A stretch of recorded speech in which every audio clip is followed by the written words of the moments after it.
हमने अभी तक पढ़ा अकाउंटिंग स्टैंडर्ड 12 में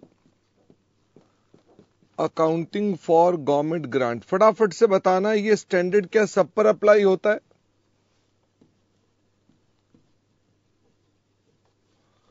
इसमें कोई एग्जम्पशन किसी को नहीं है, सब पर अप्लाई हो जाता है। ठीक है, मुझे फटाफट से ये बताओ गवर्नमेंट का क्या मतलब है? गवर्नमेंट का मतलब है कोई भी national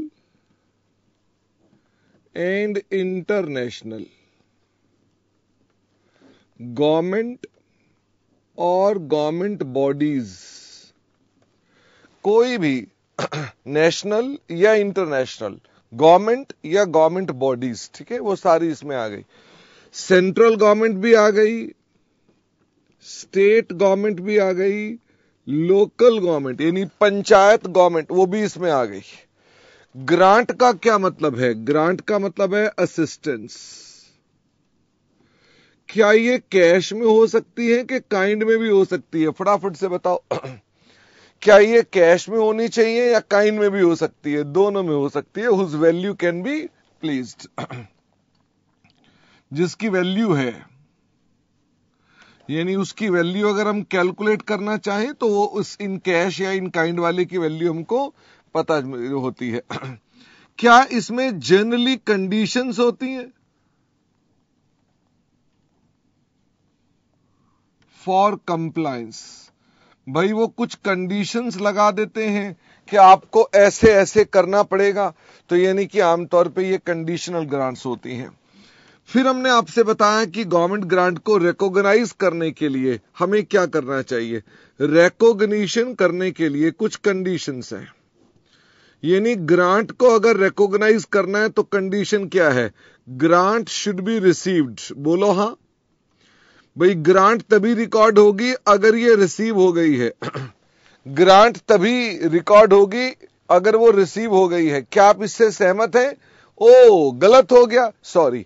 grant should be not received, expected that it will be received. इसका मतलब हमने अगर ग्रांट रिसीव नहीं की है, क्या तब भी अकाउंटिंग की जा सकती है? मेरा सवाल आपसे यह है। हमने ग्रांट रिसीव नहीं की है, रिसीवेबल है, क्या अकाउंटिंग की जा सकती है? हां। दूसरा, अगर ग्रांट मिल सकती है तो भी एक और कंडीशन है। ग्रांट को हम तभी मानेंगे अपनी किताबों में व्हेन इट इज एक्सपेक्टेड। बताओ जी क्या एक्सपेक्टेड है? That conditions relating to grant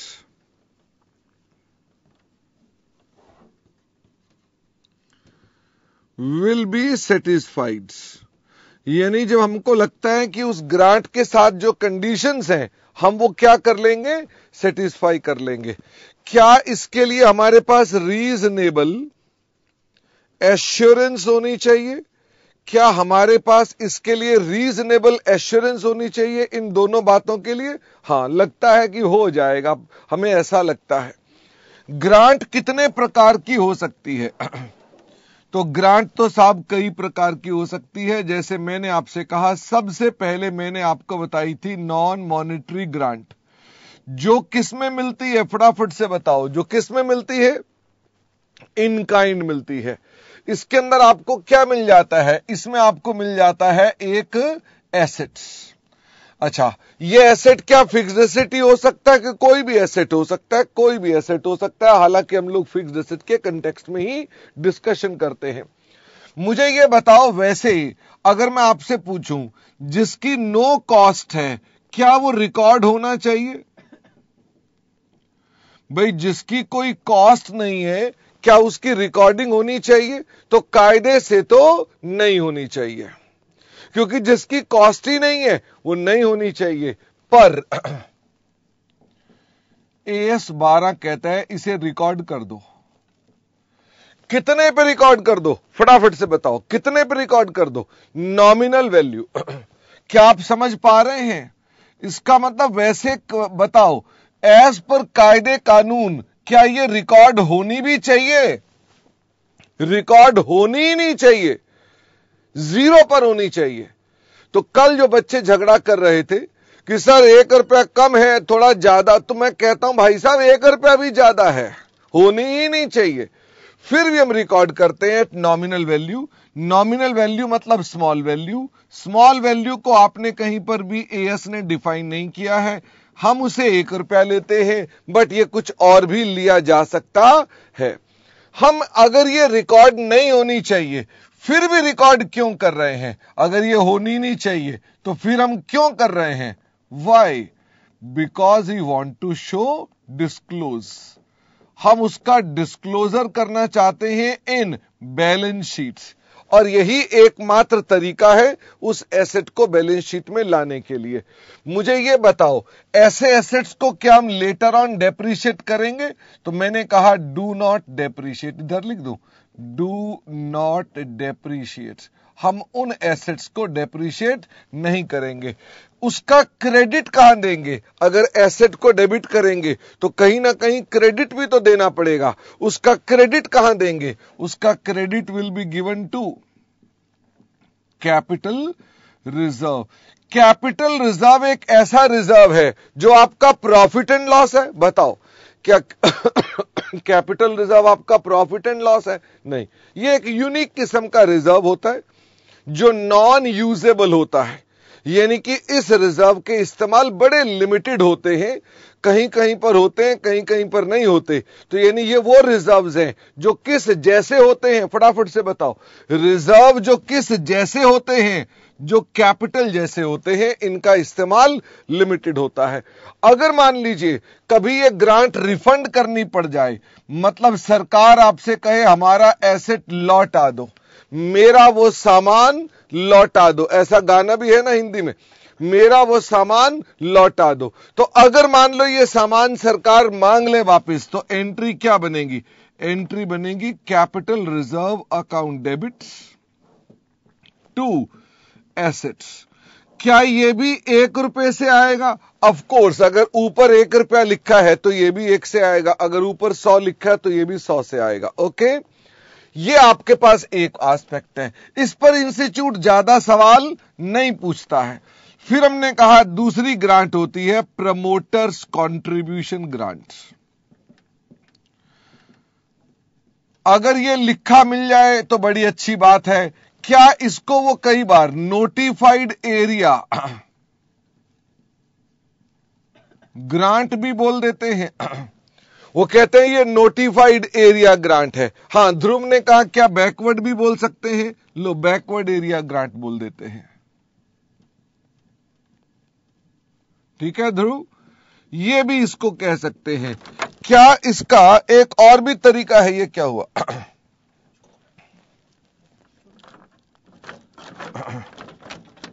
अरे भाई, आज तो ये अच्छा, इसके बाद क्या इसका एक और भी नाम है? हां, percentage to total capital outlay. Total capital outlay को हमारा इंस्टीट्यूट क्या नाम से बुलाता था? हमने 2-3 सवाल किए थे ना, एक्चुअल नाम तो टोटल कैपिटल आउटले है, पर हमारा इंस्टीट्यूट इसे क्या बोल देता था? इन्वेस्टमेंट। ओके, तो 1-2 क्वेश्चन हमने किए थे, वो कहता था परसेंटेज ऑफ इन्वेस्टमेंट की ग्रांट मिलती है। मुझे ये बताइए, इस ग्रांट के अंदर कुछ खासियतें होती हैं। नंबर 1, इस ग्रांट से नो डिविडेंड। क्या हम डिविडेंड डिस्ट्रीब्यूशन कर सकते हैं? The answer is no. क्या हम इससे अपना प्रॉफिट एंड लॉस डाल सकते हैं? Can't be transfer to profit and loss to increase profits. हम प्रॉफिट को बढ़ाने के लिए ऐसा नहीं कर सकते। Can't be transferred to profit and loss to decrease losses. Losses को घटाने के लिए भी आप ऐसा नहीं कर सकते। मुझे बताइए, ऐसी ग्रांट को ट्रांसफर कहां किया जाएगा? It will be transfer to. इसको कहां ट्रांसफर कर दिया जाएगा? कैपिटल रिजर्व में। और अगर ये कभी रिफंड हो जाए तो कहां पर डेबिट कर दिया जाएगा? Debited to capital reserve. इसका मतलब कैपिटल रिजर्व में आते हैं, कैपिटल रिजर्व में जाते हैं। ये इस प्रकार का होता है। मजे की बात तो ये होती है कि जो ये ग्रांट होती है, क्या आप इससे परचेज ऑफ फिक्स्ड एसेट्स कर सकते हैं?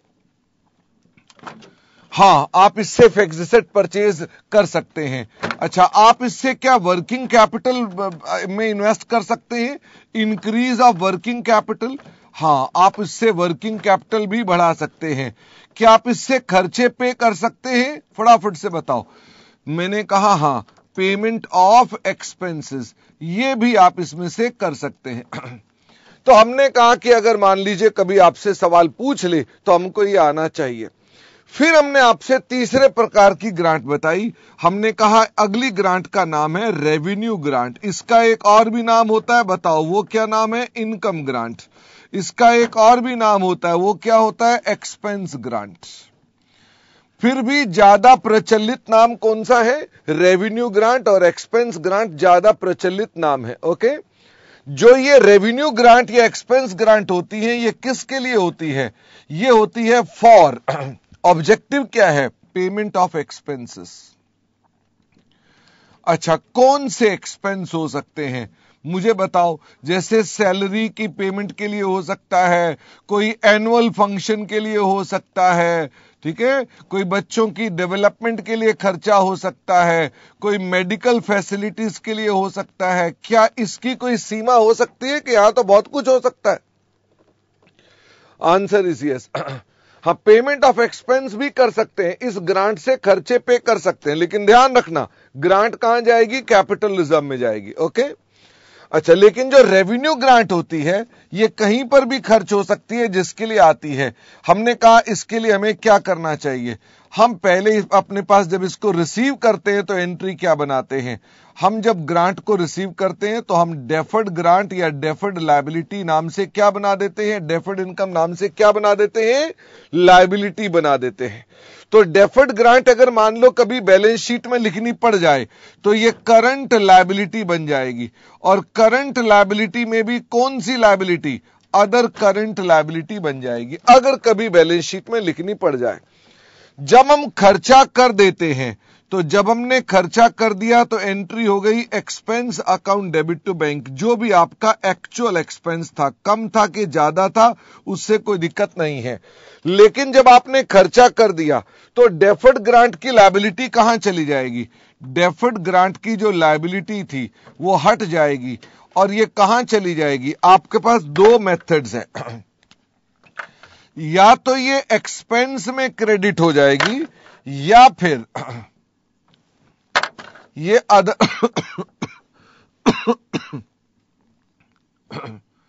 या ये अदर इनकम में चली जाएगी। अगर ये एक्सपेंस में जाएगी तो इससे एक्सपेंस क्या हो जाएगा? फटाफट से बताओ, इससे एक्सपेंस क्या हो जाएगा? कम हो जाएगा। भाई आपने यहां डेबिट किया था, ये क्रेडिट हो गया। अगर आप अदर इनकम में डालेंगे तो आपके पास एक्सपेंस में क्या होगा? बताओ। एक्सपेंस में नो चेंज, लेकिन क्या पीएनएल के अंदर अदर इनकम आ जाएगी? फटाफट से बताओ, पीएनएल में क्या अदर इनकम आ जाएगी? The answer is yes, PNL में हमारे पास अदर इनकम आ जाएगी। ध्यान ये रखना है, आप अपने पास ये अमाउंट कितना डालेंगे? भाई अगर आपको ग्रांट मिली है एक्स, खर्चा किया है वाई, तो कितने रुपए यहां ट्रांसफर करेंगे? X up to maximum of Y है। क्या मैंने बोला? भाई अगर आपने एक्स ट्रांसफर किया है, एक्स लिया था, वाई खर्च किया है, तो क्या एक्स को ही आपने यहां क्रेडिट करना है? The answer is yes. लेकिन अगर वाई हमारे पास है और वाई हमारे पास क्या हो गया है? वाई छोटा अमाउंट है, इसका मतलब ये हो गया, बच्चे ने कहा इसे लोअर लिख सकते हैं, ये लो एक्स और Y whichever is lower. आपको आपकी भाषा में बता दिया कि एक्स और Y whichever is lower, हम उतने रुपए इसके अंदर ट्रांसफर कर देंगे। मुझे ये बताओ, कभी ना कभी ये ग्रांट भी रिफंड हो सकती है। अगर ये ग्रांट रिफंड हो जाती है तो मुझे फटाफट से बताओ, आप उस रिफंड का क्या करेंगे? सबसे पहले किसे डेबिट करेंगे? Deferred grant if available. If available का मतलब क्या है? भाई हो सकता है आपके पास ये लेजर अभी तक बचा हुआ हो, तुमने अभी तक खर्च नहीं की थी या तुमने लोअर अमाउंट डाला था तो ये तुम्हारे पास बचा हो, और मुझे अपने पास अब क्या क्रेडिट कर देना पड़ेगा। अच्छा, डेबिट में और भी डेबिट आ सकता है, फटाफट से बताओ और में डेबिट क्या आ सकता है। P&L अकाउंट में डेबिट आएगा बैलेंसिंग फिगर, और जो ग्रांट आपने रिफंड कर दी वो हो जाएगी बैंक अमाउंट रिफंडेड। अच्छा, अब मुझे ये बताओ, जो ये आपके पास ये अमाउंट है, डेफर्ड ग्रांट नहीं P&L, जो ये P&L का अमाउंट है, इसे हम अपने P&L में कहां ट्रीट करेंगे? हम इसे P&L में कहां ट्रीट करेंगे? हम उसको अपने पास एक्स्ट्रा ऑर्डिनरी आइटम में ट्रीट करेंगे। ये एक्स्ट्रा ऑर्डिनरी आइटम मानी जाएगी और ये आपके प्रॉफिट एंड लॉस में इस तरह से शो की जाएगी। डेफर्ड ग्रांट में तो दिक्कत नहीं, क्योंकि आपकी लायबिलिटी थी तो लायबिलिटी डेबिट होगी, P&L में जाएगी नहीं। P&L में जब जाएगा तो ये क्या बन जाएगा? एक्स्ट्रा ऑर्डिनरी आइटम बन जाएगी। चौथी तरह की ग्रांट कौन सी होती है? PPE ग्रांट्स, जिसे मैं एसेट्स ग्रांट भी बोलता हूं। यानी कि ये ग्रांट हमारे पास जो है ये किसके लिए है? फॉर फिक्स्ड एसेट्स है ये। और हम आज इसी के ऊपर क्या करने वाले हैं? इसी के ऊपर चर्चा करने वाले हैं। क्या आप तैयार हैं?